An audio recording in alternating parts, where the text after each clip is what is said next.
Hello, good morning, good afternoon, good evening, whatever part of the day it is for you. Welcome. Welcome to Wealth Reimagined. So, I am your host, Mya K, and I just want to welcome you. Thank you for tuning in. I know that it has been announced that the Family Bloodline Network would be starting this segment. And so I could not allow Financial Literacy Month to come around and not have content ready to go for you. So, welcome. Thank you for June. Welcome. Thank you for tuning in and joining me as we dive in. So, let me tell you a little bit about me. So, my name is Mya, and I have been in the banking industry for over 20 years now. And I'm learning how to use this studio, so bear with me just one moment because this view is a little crazy. So I've been in the banking industry now, gosh,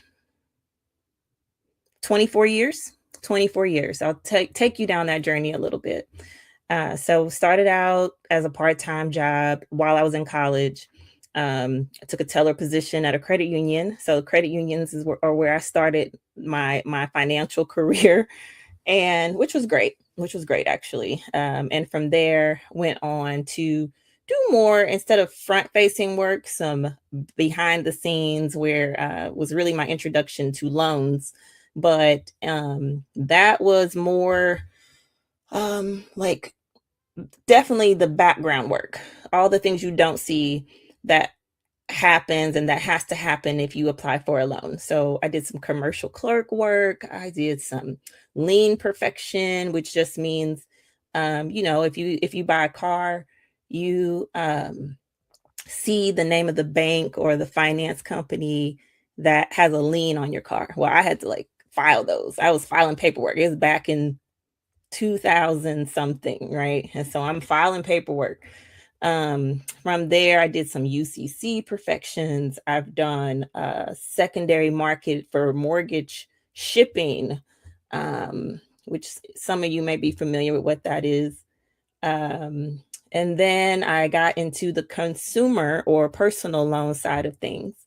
And from there, honestly, from there, that's where I pretty much stayed, except for one little spell where I did branch management for a couple years to get some management experience under my belt and uh you know see if I wanted to do something different. But I really fell in love with the loan side. I did some processing, which was like preparing the loan documents, getting them typed up, making sure everything was accurate. But then I moved into underwriting. And so underwriting is where it really took off for me, and I really loved it. Um, Doing the same thing, but it's a little different every time. So, one moment.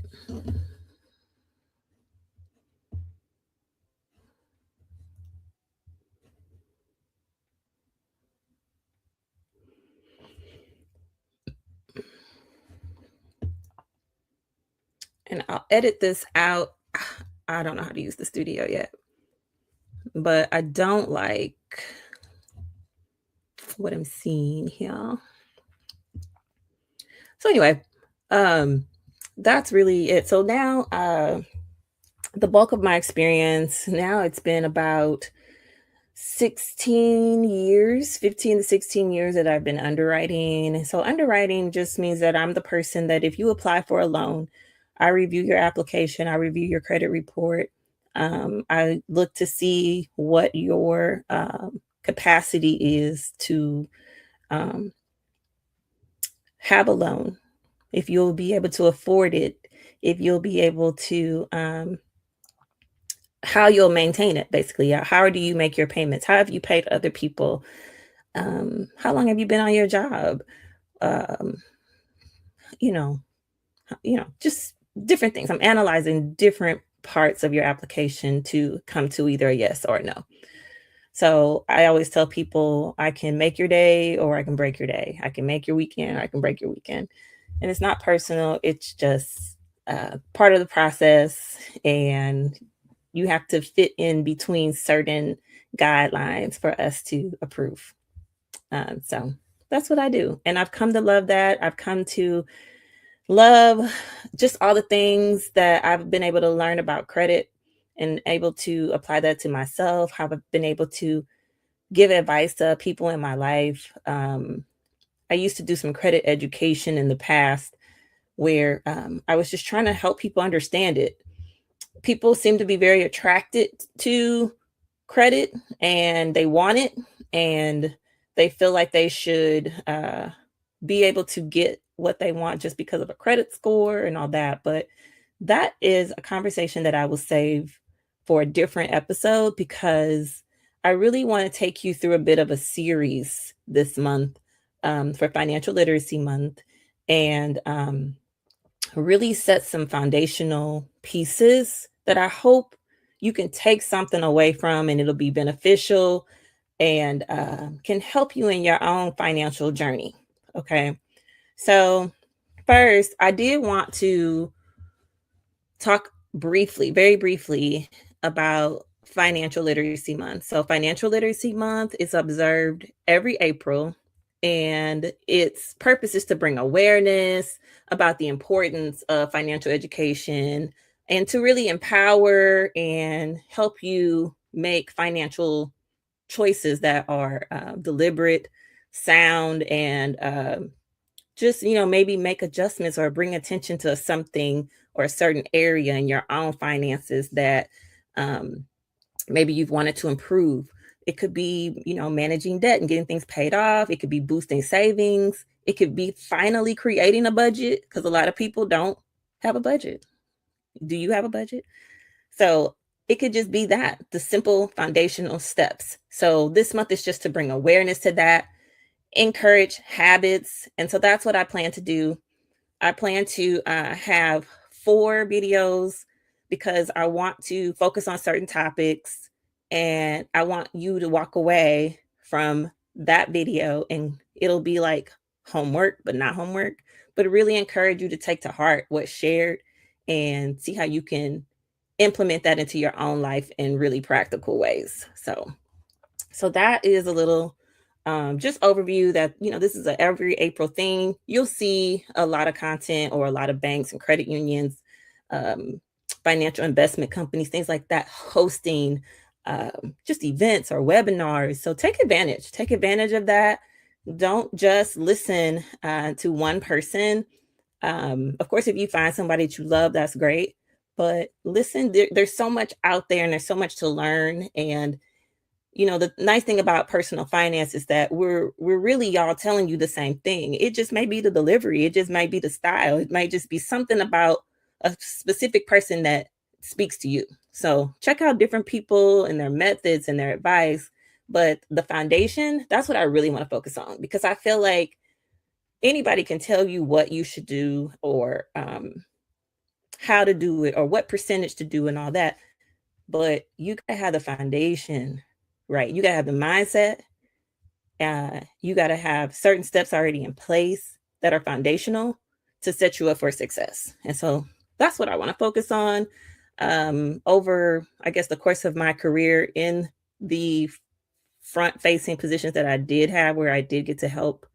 Um, my time as a branch manager was at a credit union again, and I did get an opportunity um, to kind of do some financial coaching, and I was in the process of becoming a financial counselor, but decided to go a different path and get back into underwriting. Branch management, just at that time in my life, was just a bit too, it was stressful, but it was just also, I didn't want to be a generalist in many topics. I wanted to really be more specialized. And the bulk of my experience at that time was in underwriting and credit and all that. And I really wanted to get back into that space. And so that's what I did. That's what I did. I pivoted back to underwriting. I'm grateful that I was able to do that.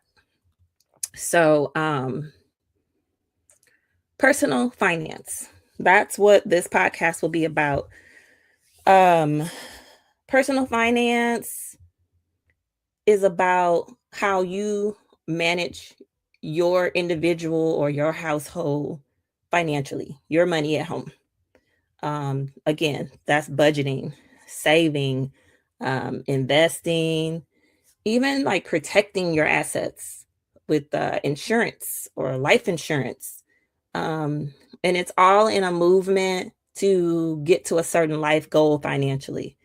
So, you know, we can get into conversations about income, budgeting, spending, saving, investing, debt management, and all with the goal, the overall goal. So, again, foundational, right? But the goal is for you to get the foundation so that you can move into more emphasis on retirement planning, investing, um, you know, just really building wealth, really getting to a point where you're making your money work for you. But again, that starts with mindset. You have to understand the importance. You have to understand that however you grew up with money doesn't mean that's how you have to be with money. You have to work on getting rid of beliefs that no longer serve you, especially around money. You have to think about that blueprint that's been set for you. How did your parents handle money? How did you grow up? What was it like? Were you all very poor? Did you only get hand-me-downs? Um, were you middle class? You have to take all these things into consideration. And based off of that initial blueprint that you have for money, do you have beliefs that are serving or that are not serving you, that are hindering you? Did you see your parents always wiping a credit card and you had and everything you wanted was there, but you also saw like your parent stressed, dodging the phone? If you're anywhere near where I am in life, you remember the phone, the house phone ringing, maybe somebody not answering the phone. You remember caller ID coming in the scene, and then you could monitor those calls a little differently. But, think those are all things to think about and that we'll get into.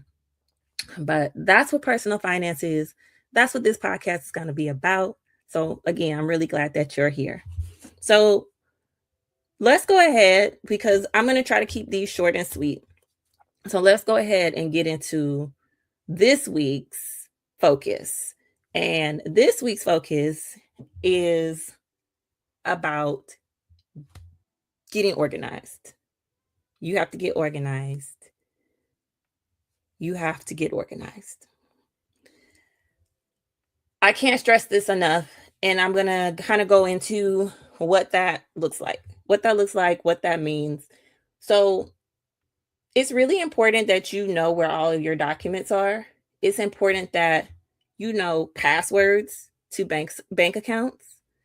It's important that you know logins, you know where all of your assets are. Um, you know where like your birth certificate is, you know where your social security number is. You have a place where you keep your taxes after your copy of your taxes after you filed. You need to know where your stuff is. Where's your stuff? You need to know. And so that's step number one. I want to encourage you all to take some time and figure all that out. You can get organized digitally.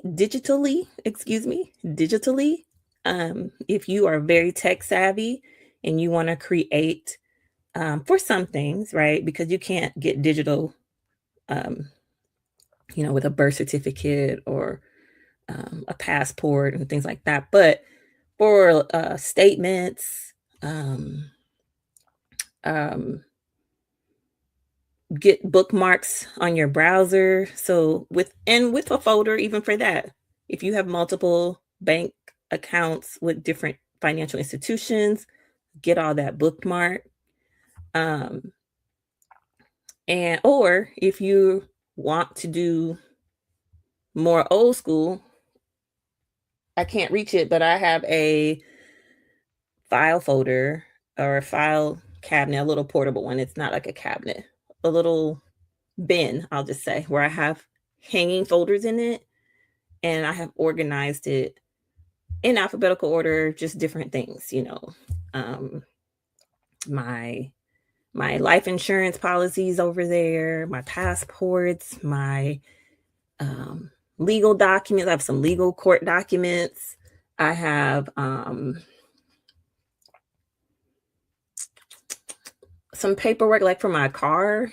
I have some things like that in there. Um, I have medical bills that I have paid, like maybe large ones. Some of the things that I have, I could probably get rid of, honestly, because I was going through it a little bit before I was preparing for this, and I'm like, I could probably let this go. But the point is that I took the time to get organized. I organized my banks.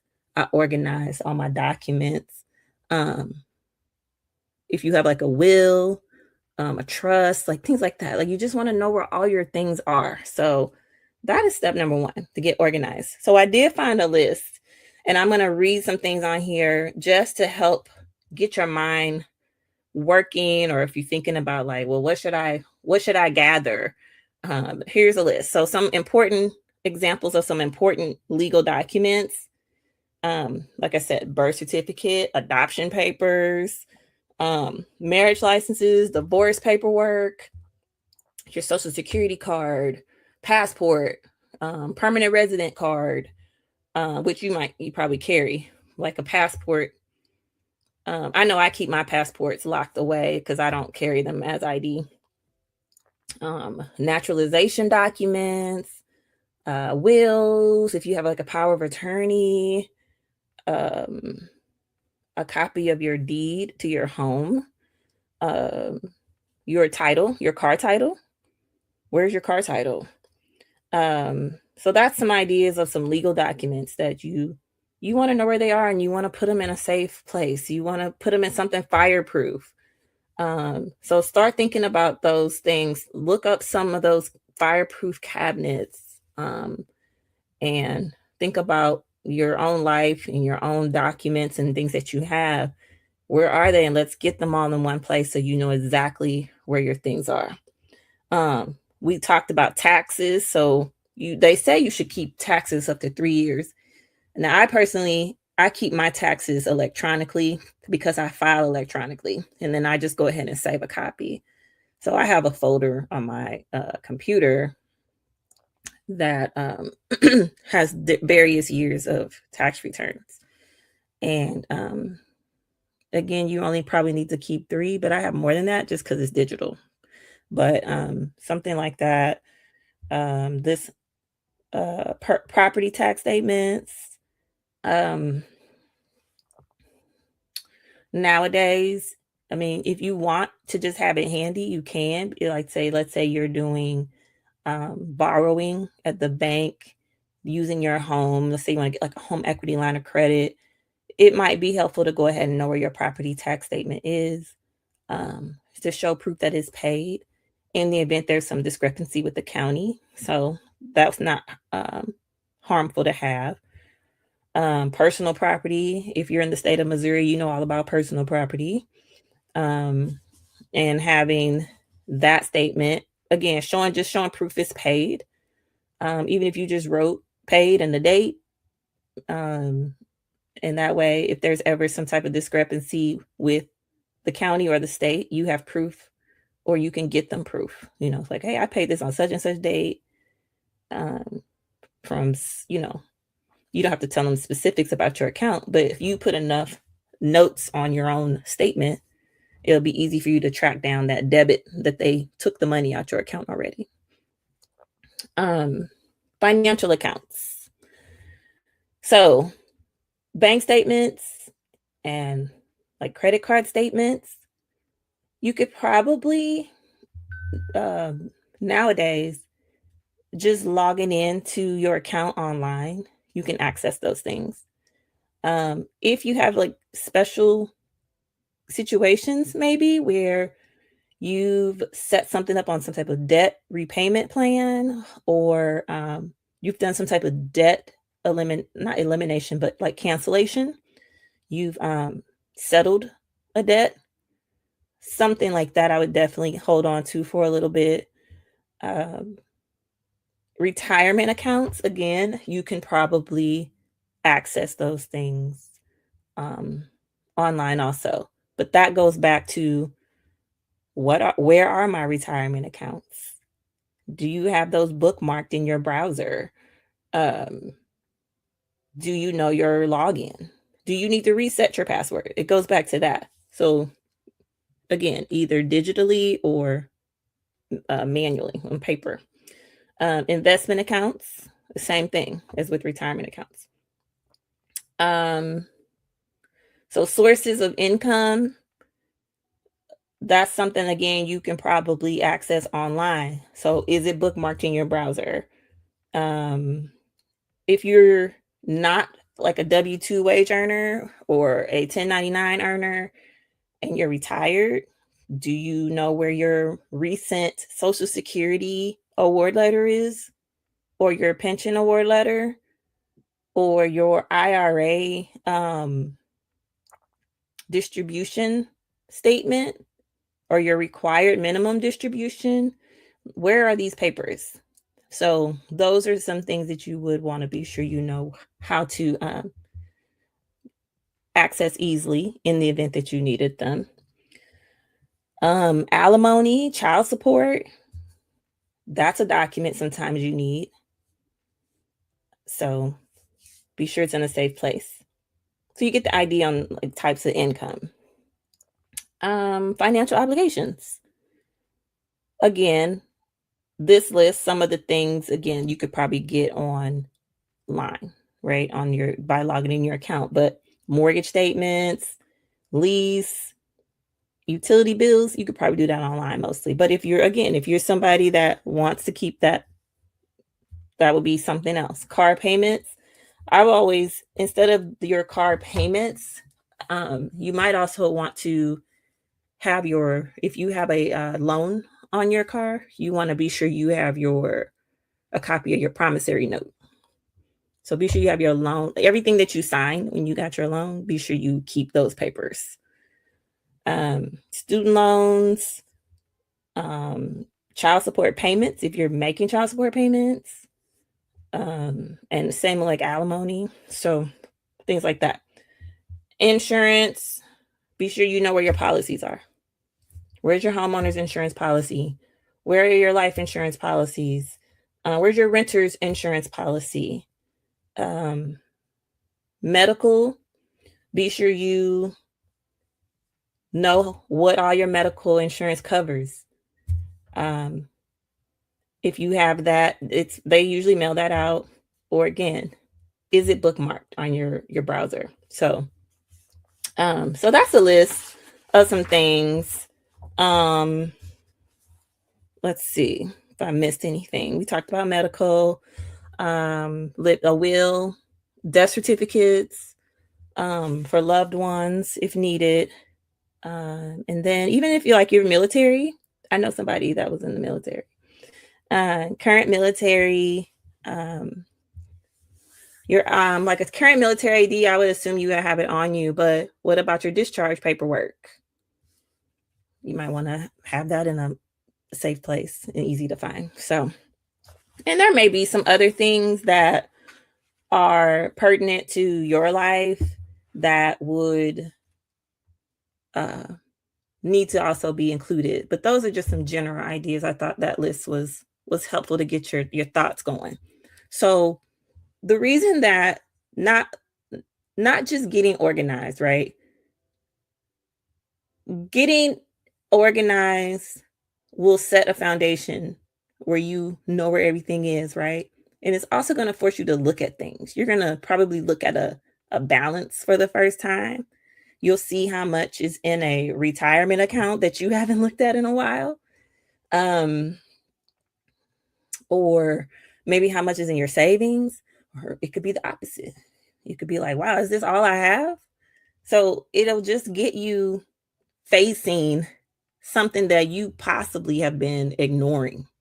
You possibly have been dodging it on purpose. Like out of sight, out of mind, or ignorance is bliss.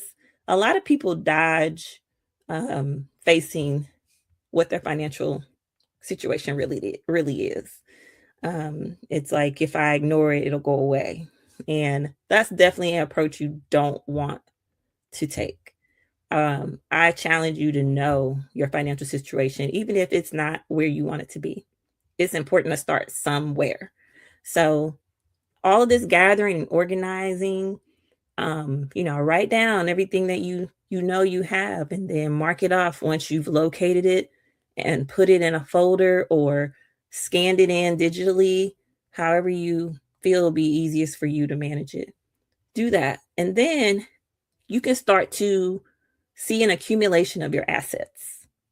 Okay. So assets could be cash, liquidity, cash on hand, money in your checking, your savings, a money market account, a high yield savings account, um, or investment. So a CD, it's more liquid than it is an investment. I think sometimes it's referred to as an investment because it will have a maturity date, but it can also be withdrawn with a penalty. So, but I would probably put a CD more with cash. But it depends on the size of your CD. It depends. It could be either one. But anyhow, cash, liquidity, investment. So what investment accounts do you have? Um, this total of your investments would be a part of your net worth. All right, because we want to look at all your assets. Life insurance. How much life insurance coverage do you have? And do you have enough? Do you have any? And I know a great group that can get you some life insurance or have that conversation if you want to learn more. So, life insurance, the value of your life insurance would be an asset. Are you a small business owner? Or, what's your business net worth? That's an asset. If you were to sell that business, could give you a lot of money, right? So what's the net worth of your business? Retirement accounts. How much do you have? Are you on track to retire soon? Are you behind? You need to play catch up. Do you need to figure out how you can get some margin in your budget so you can play catch up? So again, getting organized, knowing where your documents are, um, setting those bookmarks on your browser, on your personal computer. Um, those are steps that are critical to really setting a foundation and really just showing not just yourself, but your finances that you're about to take charge. Okay. So that's all I have for this episode. I hope it was helpful. I hope that you took maybe at least one thing away. But please leave comments. Leave me comments, leave me questions. Um, but start there. And then next week, I'll be back and we'll talk about step 2. Once you have set that foundation and gotten organized and gotten all your paperwork, all your documents in a row, and passwords reset and all that. So thank you again. Thank you for joining me again. I hope you enjoyed, and I will see you next time on Wealth Reimagined.